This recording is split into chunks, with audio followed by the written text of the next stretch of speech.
États-Unis, alors première fois que j'ai mis les pieds aux États-Unis, c'est l'an dernier pour le Grand Prix d'Austin, donc c'était une découverte totale. Après, j'ai pas fait grand-chose parce que j'ai été directement à Austin et j'ai découvert le Texas, qui est une région assez, assez étonnante.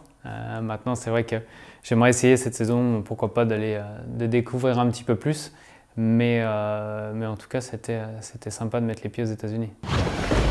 L'an dernier, la météo, il faisait très froid le matin. Vraiment, on avait des températures à 4 ou 5 degrés et on était tous un peu surpris par cette météo. Maintenant, la piste est bien située, juste à la sortie de Austin, donc voilà, on est bien. Mais c'est vrai que bon, le voyage pour y arriver n'est pas simple, puisqu'on n'a pas de vol direct sur Austin, donc on est obligé de faire une escale. Et l'an dernier, sur le deuxième vol, on mourait de faim et on ne nous avait pas servi à manger. Donc c'est vrai qu'on avait eu le droit à une barre chocolatée. Et en arrivant à l'hôtel, on était mort de faim, mais c'était, je ne sais plus, 23h ou minuit, on n'avait rien à manger. Virage où on peut s'amuser, j'ai envie de dire le virage 3, 4, 5, 6, qui est en fait la réplique de Maggots Beckett's à Silverstone. Où on arrive à emmener beaucoup de vitesse et c'est plutôt sympa d'avoir repris des bouts de circuit comme ça pour les mettre en place sur un autre circuit.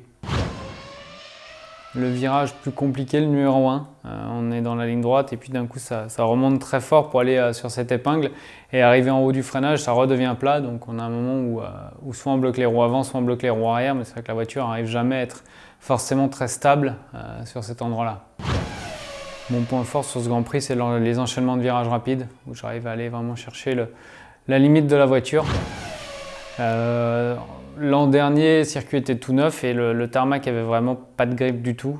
C'est comme s'il y avait de l'huile partout et on avait tous souffert vraiment d'être surpris par ce manque de grip. Et du coup peut-être que cette année, avec plus de courses, ça sera différent. Je crois que ça serait quelque chose de sympa pour nous tous, puisque le tracé est très beau, mais l'an dernier, à cause du tarmac glissant, on n'a pas pu aller vraiment chercher le maximum de tout ce qu'on peut normalement faire. Et cette année, ça pourrait être différent.